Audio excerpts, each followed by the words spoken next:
All right. We'll just quickly start off with some facts about our university. So what's not written on here is our university. Um, that is fine. So here you have our campus as a whole. Our university was founded in 1765, which makes it actually the third oldest veterinary medicine university in the entire world. The only two that are older are both in France, which are Lyon, which opened in 1761, and then Alfort in Paris, which opened the same year, but a couple months earlier than our university. And our university was issued by Maria Theresia, who ruled the country back then.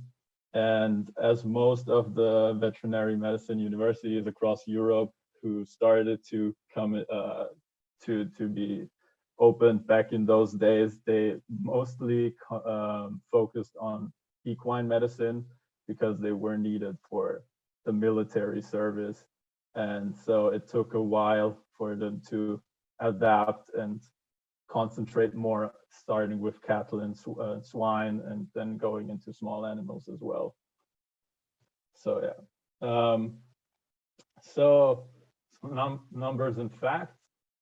We have 1,542 employees, of which most are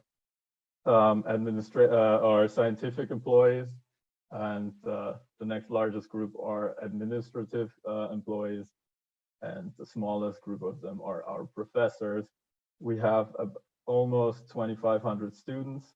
And to answer one of your first questions, we also have a disparity between female and male students, which is very obvious if you come to our university. It's a little bit less than in Iowa State. We have 78% girls and 22% guys. But compared to most other universities in Vienna, this is just egregious. So yeah. So our university focuses a lot on research next to training us for our jobs. And they are focused on physiological processes, infection prevention with focus on farm animals, animal models and veterinary biotechnology, food safety and risk analysis, and animal behavior and human-animal interaction. So our campus, which I will show you in a minute, is about 150,000 square meters. Unfortunately, I don't have that in square feet or yards for you. And we have 47 buildings, and the campus we are at right now, it was completed in 1996. So we're actually a bit further away from the city center, but with the public transport in Vienna, that is not such a big problem.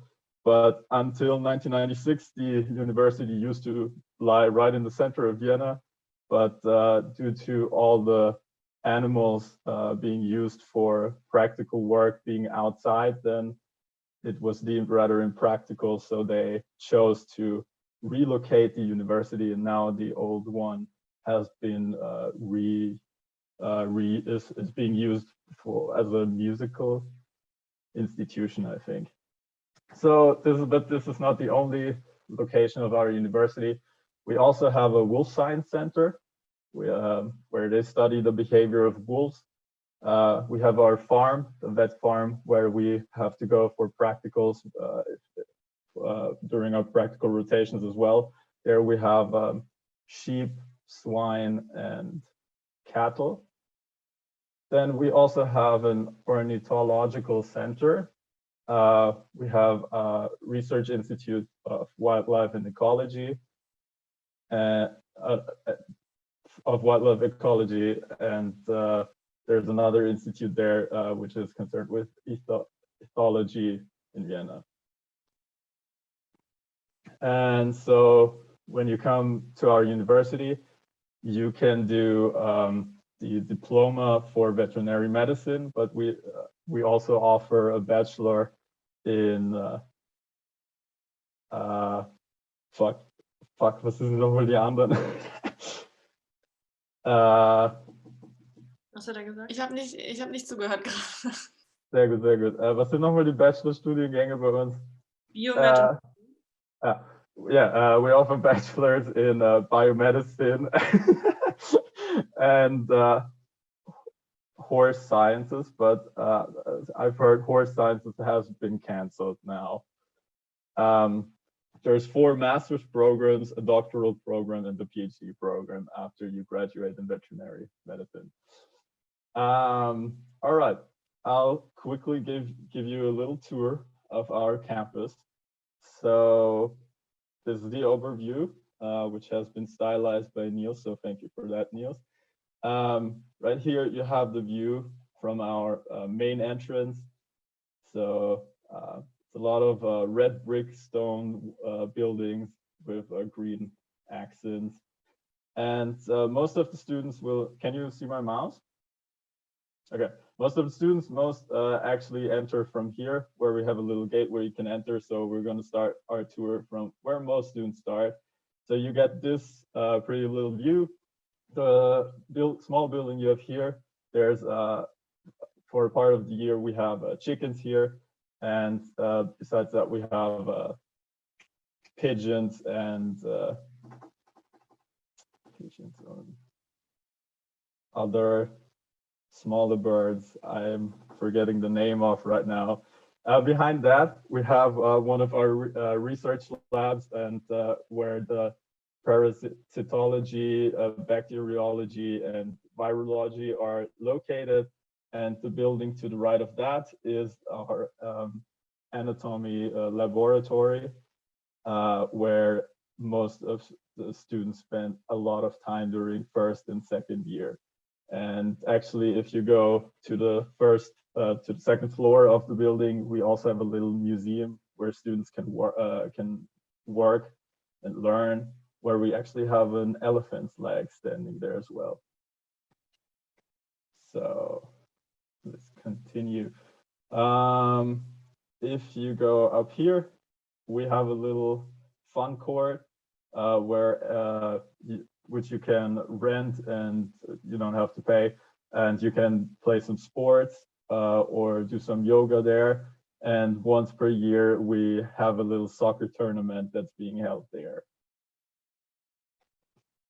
And for the little icons, the bee is because the virology has some bees they are keeping up there. Here is our pathology institute, where we also have a museum where you can go to and watch some of the pathological anomalies the university has seen and stored. If here we have our library. This building here is the Institute for Physiology and Histology. And I think also, I hope I'm not getting it wrong, but I also think it's where the food institute is as well. This building here is the main building for first and second year students, where they have most of their lectures in lecture hall A or B. Lecture hall A is the largest hall we have in at the entire university, which can hold up to 250 students. And that is because most of our newcomers every year has about 200 students, and then it usually gets a little bit less with every year. On this side, we have the Institute for Biochemistry and Physics. Those are administrative buildings. Here we have the building where we can eat. We also have the students' offices for where students can just come to, and for example, Julia, Marie, and I have the office for the IBSA as well. And on the right, you can see what some students might be doing if it wasn't a pandemic, and it would be Friday morning, because in the cellar of the building we have a little bar, and usually every Thursday we have a small party down there.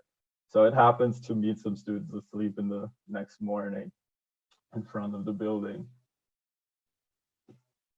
Behind this building we have a small botanical garden, which is very nice to chill in during summer and spring. Then over here we have our reptile clinic with the pig clinic and the cattle, the ruminants clinic. So here you see those two pictures have been taken at our university. So this is the genealogical department. And those two pictures have been taken at our farm outside of Vienna. The big slot here right now, they're working on constructing a new small animal clinic over there, which is going to look, from what I've seen in the pictures, really different from most of the buildings we have so far. So that's going to be interesting. But so far, our small animal clinic is over here, this part, right next to the horses clinic. So this is inside of the small animal clinic. And this whole department is for the horses.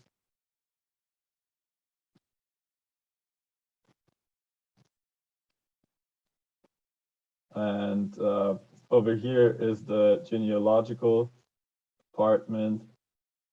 Here we have our radiology, and we also have a little skills lab in the cellar downstairs, which we're very proud of, especially since what I've seen so far with our exchanges across Europe, not many of the universities seem to have it, so it's very useful to have.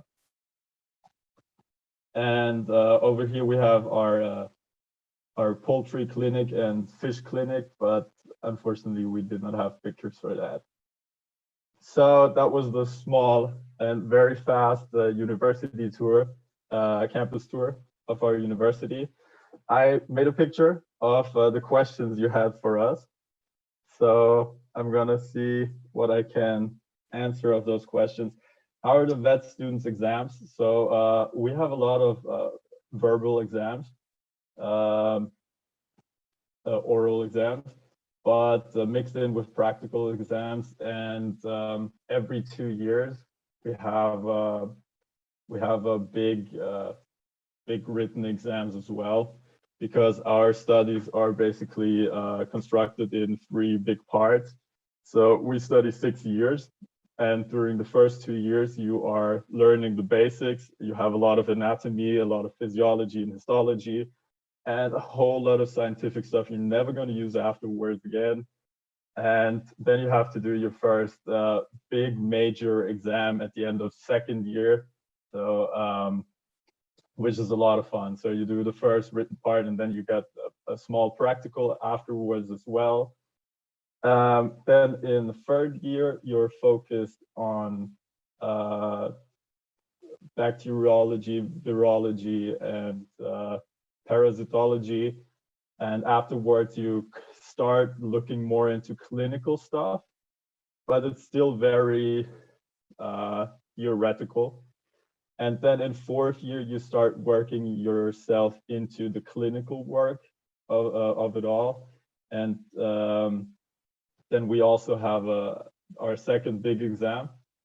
And then in 5th year, we have our clinical rotations, where, as they said in your video, it seems like you're getting a new job every 2nd week. And that one is followed by a big oral exam. And then in the last year, we choose a module we have to take, so like a specification, a special focus for the end of our studies.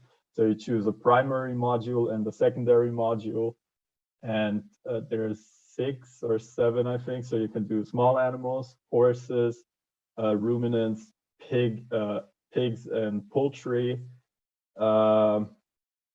food, food and biosecurity, wild animals, like conservation medicine, and reproduction. I think those are 7. Okay, any more questions? So yeah, our school does admit students from other countries. The only requirement is for students to speak German because we have our classes in German. And if you come, you will actually see that very many of our students are from Germany. Um, there's some here today, like Mary and Julia. So the president of IBIS Austria, she's a German. And yeah, it's the reason for that is because it's slightly easier for Germans to enter our university, but at the same time, it might be a little bit easier for Austrians to go to German universities. So it's a little bit of mixing and matching.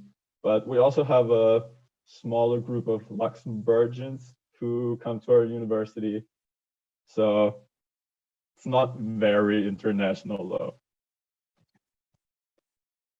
So yeah, I already answered, I think, the bachelor thing. And is school affordable? School is very affordable if you are younger than 27 or 26. You only have to pay 25 euros per semester. I know that might sound very low coming from the US, and that is because it is. I can't really complain about that. And after you lose that, after you get too old, or you've changed study directions too many times, you have to pay, I don't know, 170 euros per semester. It's still very low. So I'm happy with that. Yeah. So I think that was my part. If there are no questions, it might have been a bit in disarray, but please forgive that. No, it was wonderful. Thank you. And the campus is so beautiful. I was so surprised by how large it is and all of the different buildings that you have. At Iowa State, all of our different aspects of vet med are within one large building, which is, I think, partially due to the fact that we have like these really crazy winters.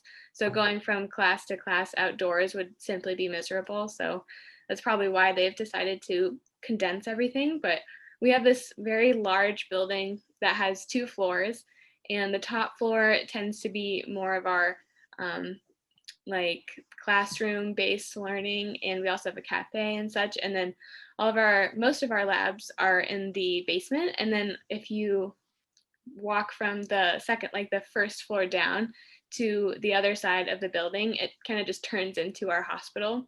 And because it's on the ground floor, or like kind of underneath the ground, for me, it's really hard to navigate. It almost is like a maze. So it might be nice to have buildings and a nice map like this.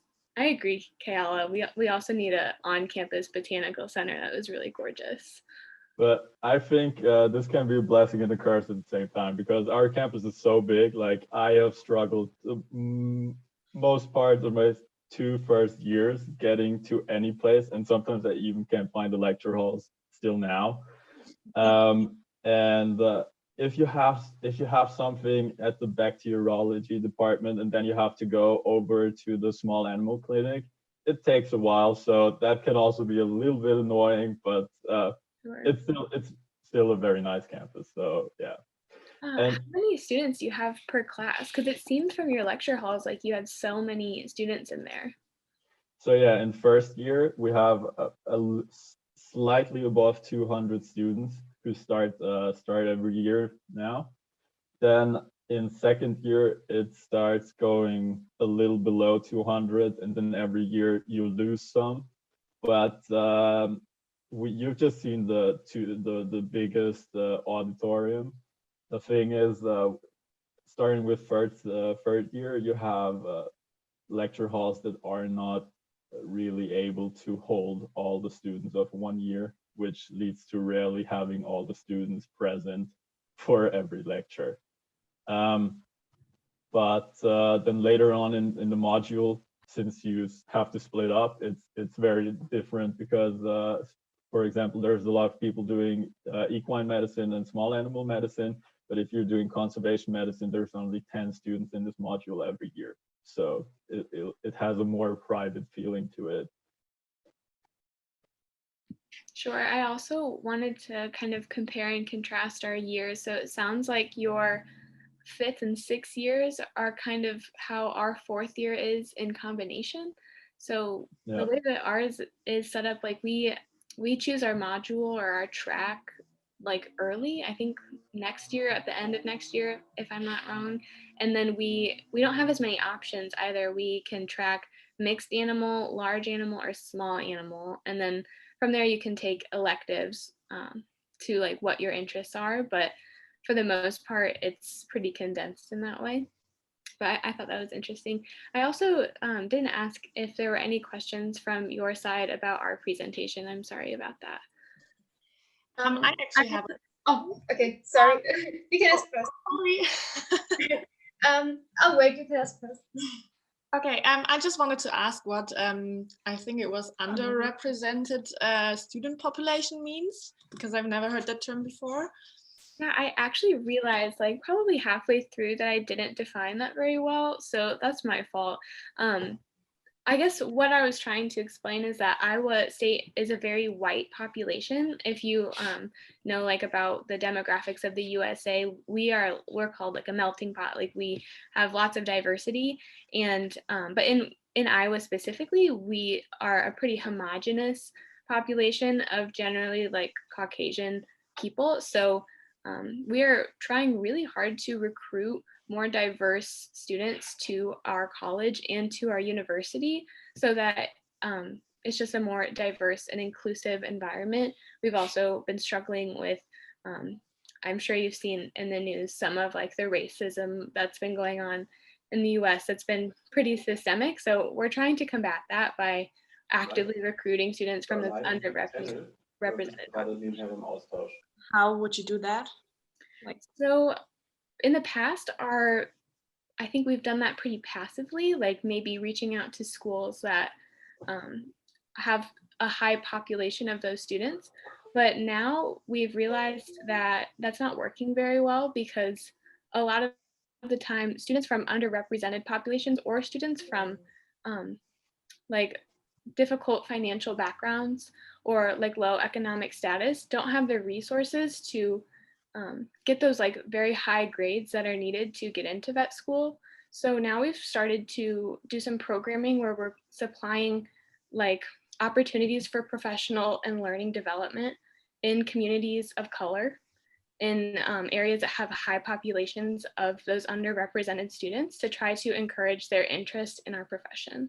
So it's also, vet med has been considered like a very white profession in general. So we're trying our best to kind of combat that and encourage people of color to join our university and our profession. Okay, wow. Interesting. It's less of an issue at other schools, I'll say, but I think that comes just from the fact that we already have such a white population here in Iowa. Okay, thank you. I mean, our university also is extremely white. So same here. Yeah, I think it was never an issue for the university to think about or to handle. And so we are also not very diverse over here. So yeah, we know that struggle. Can I ask a question? Yeah. I wanted to ask, because you said you can choose between small animals, large animals, and mixed animals. And I wanted to ask, when you're done, can you then just work in that field, or can you work in all fields? Because when you finished university in Vienna, then you can work in all fields. Yeah, So, that's a good question. I actually, my second presentation goes into that a little more, and I think that we have time, so I can give that really quickly. But just to answer your question first, when you graduate, you have a couple of options. You could go into like actual federal practice or state practice, which is more of, the word is kind of like not in my mind right now, but like regulatory practice or food inspection. I guess governmental would just be the overarching theme of that work. And then you can also go into any type of practice that you'd like. Even if you track large animal, technically you could practice small animal medicine. There's nothing really holding you to that at all. And then you could also go into aquaculture or academia. A lot of our faculty are actually really young people right now, which is interesting. We're having like kind of a surge of young veterinarians come back to be professors, which is cool. But yeah, there's a diverse, like you can kind of do anything you want with it. Like I want to graduate and do research instead of any clinical medicine ever. So the most like hands-on experience I'll get might just be what I get during my last year, and then I'll kind of say goodbye to that part of vet med and work in infectious disease. So Okay. and then if anyone else has any questions, I will direct those questions to our other members on the call today, and I'm going to set up that other presentation. It goes over some of the food that we have at our state fair, which might be entertaining, and then also our like the type of careers that you can go into and like how that pans out. That might be interesting if you ever have an interest of coming to the US to practice. I will use that moment to also quickly interject because I just noticed that I forgot one thing. Since you presented all those fun traditions you have at the Iowa State, and of course you have your big sports team, which is something that is not very present in Europe at all, especially not at our university. But we have one big tradition, and Niels and Gabi and Lily, they don't know it yet because thanks to Corona, but we have something called the Backfest, which is the mountain party. And once you finish your third year, or just before you finish your third year, the third year students, they organize a big party for everyone at campus, where they choose a motto, and they organize a party around that. So there's always a lot of games, drinks, food. At the end of the day, there's a DJ also. Then you have live music during the day. There's a big beer pong tournament. So it's always a lot of fun. And we're all hoping for Corona to end very fast so we can have another one soon. That sounds like lots of fun. We unfortunately don't have any big parties like that I can think of, like at the end of one year specifically, but we do hold like a vet prom once a year, but that also hasn't been in effect because of COVID. I was going to ask like how COVID has affected your school as well. Have you been all online during this time, or are you going in person at all? Oh, go for it. Okay, wie du willst, du kannst auch beantworten. Yeah, I just wanted to say that we are pretty much all the lectures are online. They're trying to do as much clinical stuff and relevant hands-on stuff in like at the university with precautions, and but it's not that much. So I got to say the last 6 months I've been to university maybe once or twice in my fourth year, so it's not that much. I think it's a bit different from for the years 1 to 3, because they do have a lot of hands-on stuff, and they need to see like all the anatomy stuff, and that all that is in at the university, I guess, but I'm not quite sure. Please elaborate if it's different. Yeah, but there's pretty much everything is online, and we have all the lectures online, which is very hard, but yeah, that's how they handled it here. It sounds actually like that's almost exactly what we're doing too. We have most of our lectures are online. We do have some options to be in person this semester, which is nice. But then most of our hands-on, like this year, the second years start their surgeries. So thankfully we've been able to do those in person and not online, but when we first transitioned to online, the second year students did not have surgery in person, and I've heard that they like are kind of struggling this year because they missed out on that opportunity to learn how to do these procedures and feel confident in that. So that's been a bit of a struggle, but I think of all the years, second years, because we were doing a lot of more like theory work, it didn't really affect us as like difficultly or as hard as some of the other years. So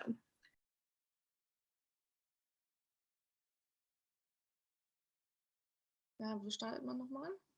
Hier? Ich weiß nicht, ich mache es immer oben. Ja, das, wo du gerade drauf warst. Ah. Sorry for the random German in between.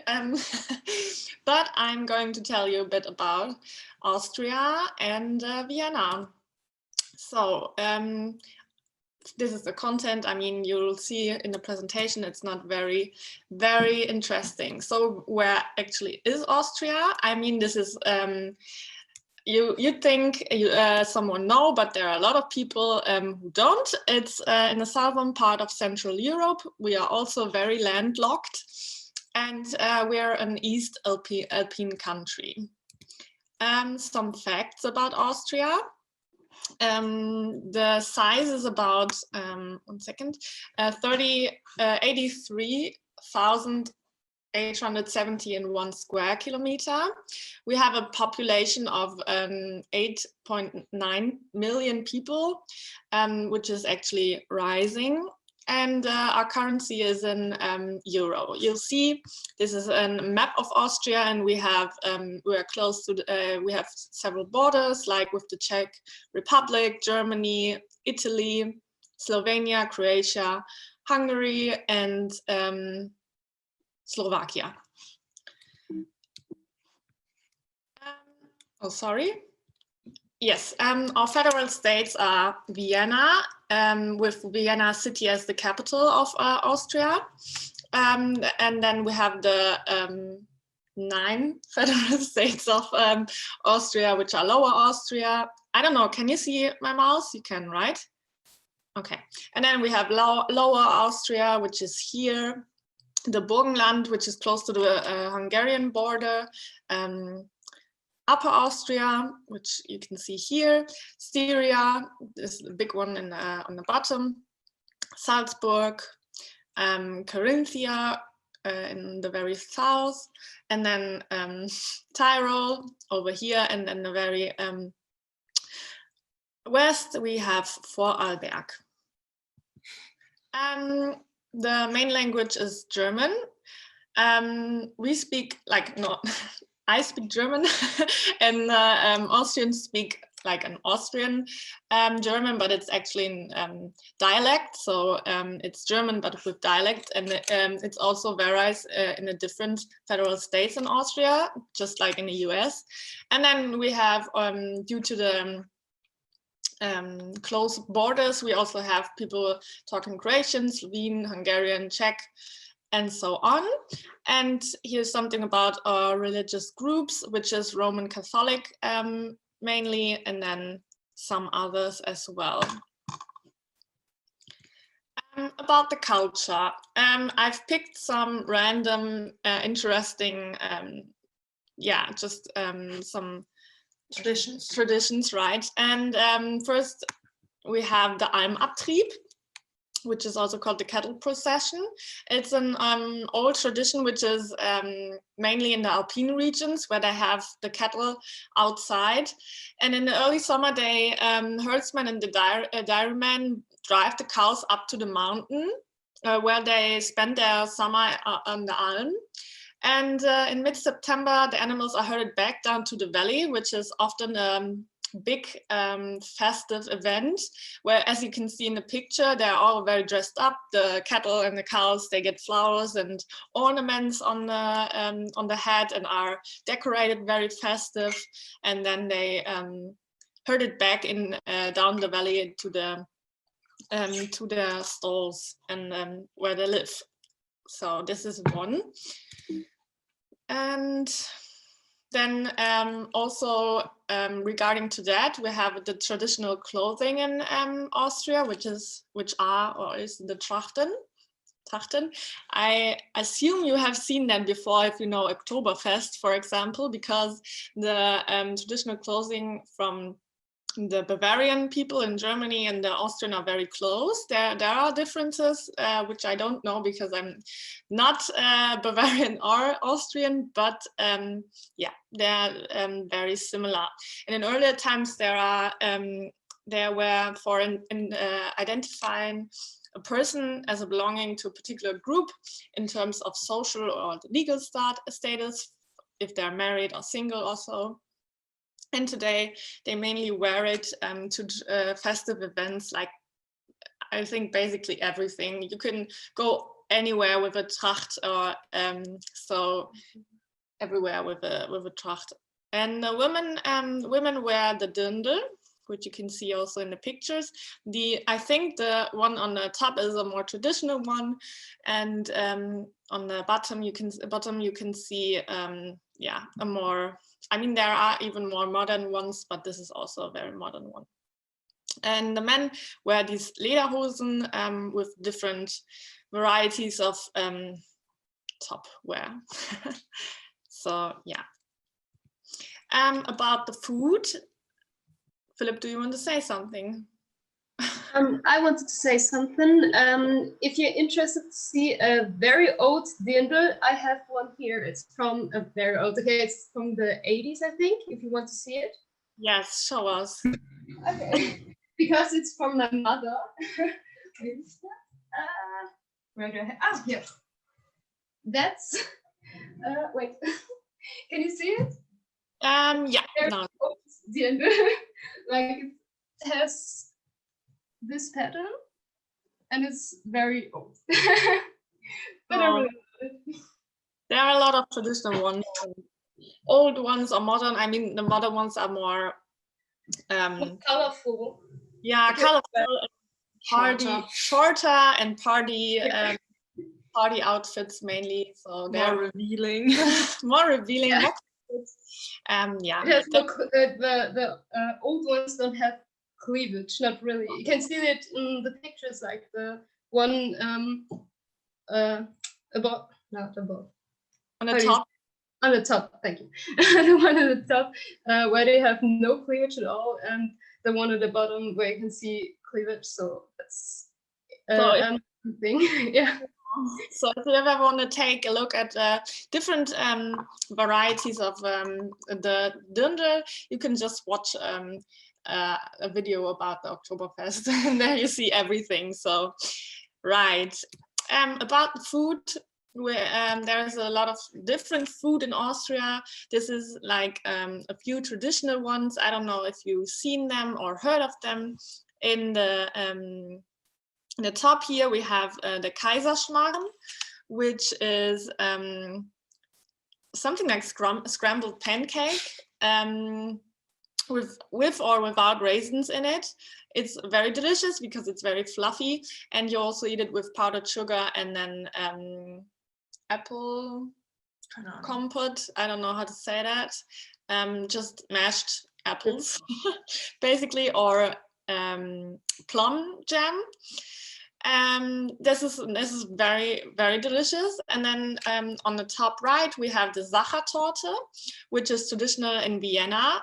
You can see it here.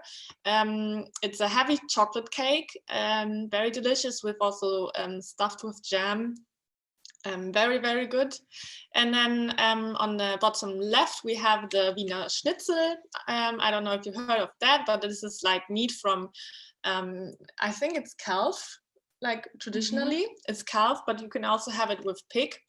Or yeah, right. And then it's fried, and yeah, it's very traditional for Vienna as well.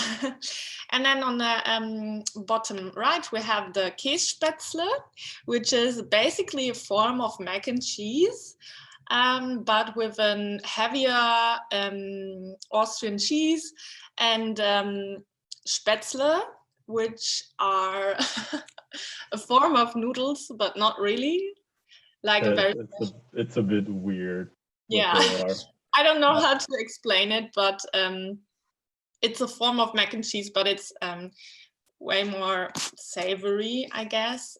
Just with intense, and you eat it normally. You eat it with intense cheese, yeah, and some fried onions on top. Yeah, I would just like to throw in a little quick fun fact, since you gave us some fun facts in the beginning. A little known fact is that actually the croissant, it came from Vienna. After the Turks tried to invade Vienna twice, and the first time we were able to push them back on our own. Second time we weren't that lucky, almost fucked it up, and then had to get our asses saved by the Polish. But after the battle was over and the Ottomans were pushed back, one of the bakers in Vienna, he went through the city and he found one of the Ottoman flags, and you had the half crescent moon and star, the Ottomans, and he thought he wanted to do something to memorize this victory. And so he took the crescent moon and he made a little delight out of it. But it's not the dough the croissant is made of right now. So this is something we still have here, which is called kipferl. It's more sweet. Yeah. And then when like the dough is heavier, it's not so fluffy as in. Yeah, exactly. It's not so flaky as well. Yeah. And then when Marie Antoinette was married off to France to marry Louis XVI, and she took it with her because it was one of her favorite treats, and the French absolutely loved it, but they had to change the dough to make it their own, and then it became known around the world. All right, I didn't know. Thank you. Fun fact for me as well. All right, let's continue with nature and climate. We have different climate regions in Austria. At first, the alpine regions with an alpine climate and high precipitation, with short summers and long winters. In the east, where Vienna also is, we have a climate with a continental influence. So we have a low precipitation with hot summers, but moderately cold winters. I have to say this is very true. Living in Vienna for 3 years, it gets fucking hot in the summer, and then you also have really cold winters. Not as cold as in Iowa, though. Yeah, no, yeah, right, that's true. Yeah, and the remainder of the country is a transition climate influenced by Atlantic and the continental influence in the southeast. For the fauna, we have predominantly Central European fauna, so we have deer and rabbit and fox, and yeah, that's what you can see in the pictures basically here. And we also have in the alpine regions, we have the eagle, the mountain jackdaw, and the groundhog. I don't know how to pronounce that one. Chamois. Chamois. Okay, this is for my French friends. Right, in the flora, Austria is actually one of Europe's most heavily wooded countries. So we have forests, a lot of forests, mixed ones, and mountain forest as well. And then we also have grasslands, especially in the northern edge of the Alps, and the alpine flora, and also a salt steppe flora, the east of the lake Neusiedl, which is located in Burgenland. Yeah, right. So a good mix over here in Austria. Yeah, with Vienna as the capital and where our only veterinary school in Austria is, I'm going to tell you a bit about that. About the geography, we had that before. Vienna is a city and a state. It's in the very east of Austria, 171 meters above sea level, very close to the borders of Slovakia and Hungary, about 50 or to 75 kilometers. Yeah, it's the capital of Austria. We have around 1.8 million inhabitants. As you can see here, this is Vienna as a whole, and it is divided in 23 districts, with the inner city the first one, in the middle, right in the middle. And then we have the other districts clockwise around it. So we have 2 to 9 here, and then we have, okay, not quite clockwise, but we have 10, 11, 12, 13, and so on. And our university, I mean, I think this is should be the Danube, the river, and then we have our university somewhere, I guess, here. So between 21st and 22nd district. So as you can see, it's not that far from the inner city, but with Mary and me living around here in the 7th district, we are closer to the city than to the university, but we enjoy it very much here. Some facts about Vienna. It's for the 10th time it's in a row the city with the highest life quality worldwide in 2019. It's outstanding in the quality of living, public transport, and the variety of restaurants and cafes, which I have to say I agree too with everything, living here for 3 years. And it's also considered the greenest capital of Europe, which is pretty cool. We have the Danube, which I just mentioned before, the river that flows through Vienna. And in the summer, it's really nice because you have spots where you can go swimming or do any other water activity. And that's pretty cool to have like the river right next to the city and just go there for a swim or to chill next to the river.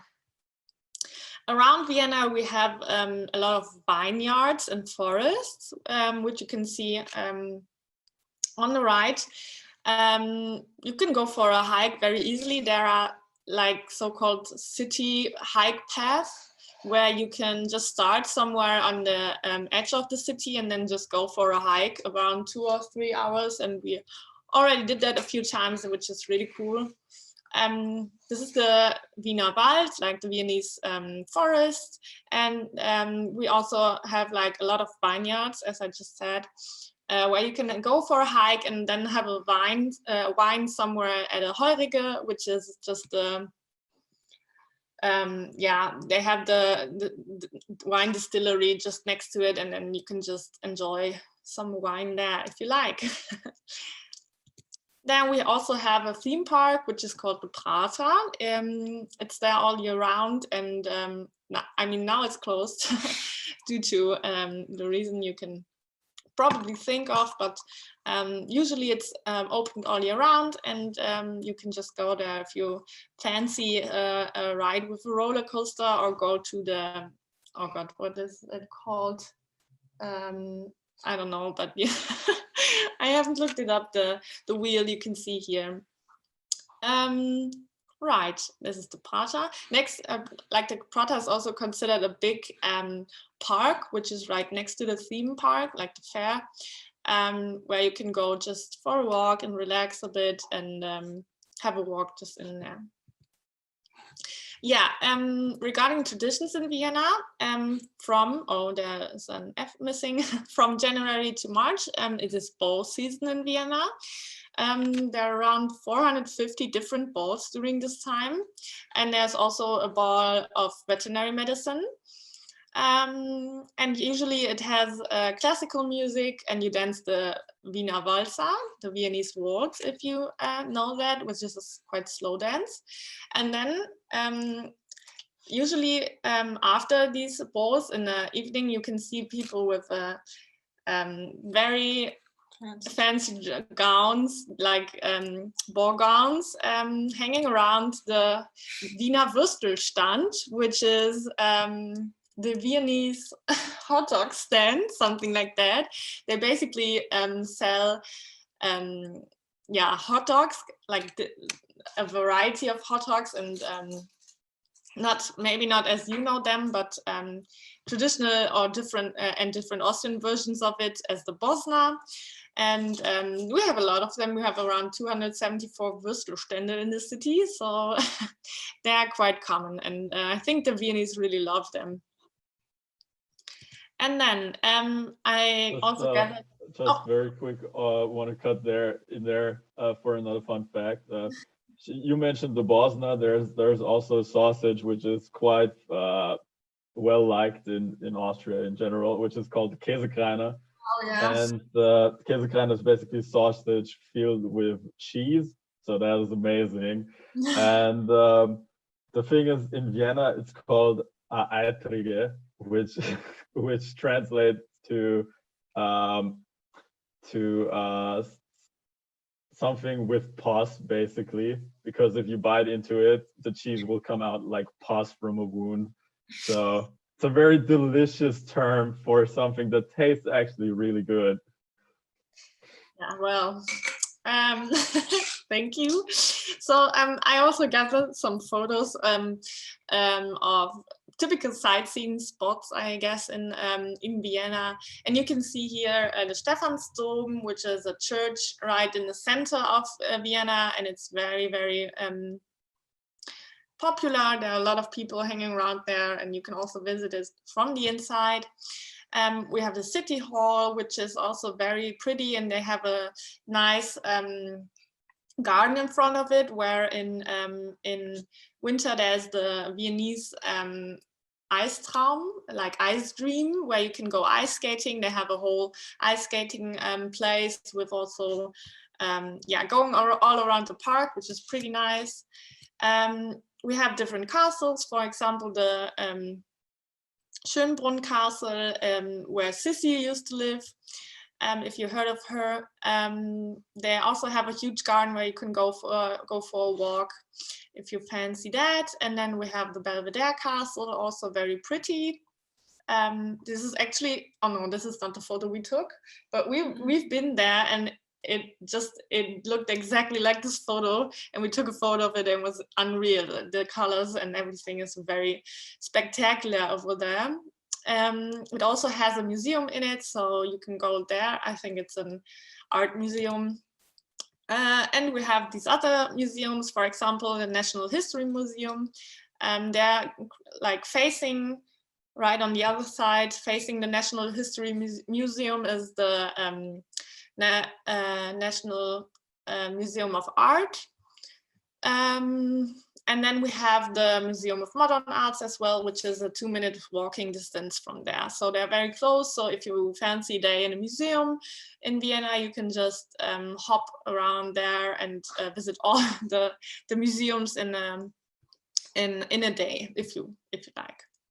So hope to see you very soon or sometime in Vienna. I hope you liked our little view over Vienna and Austria.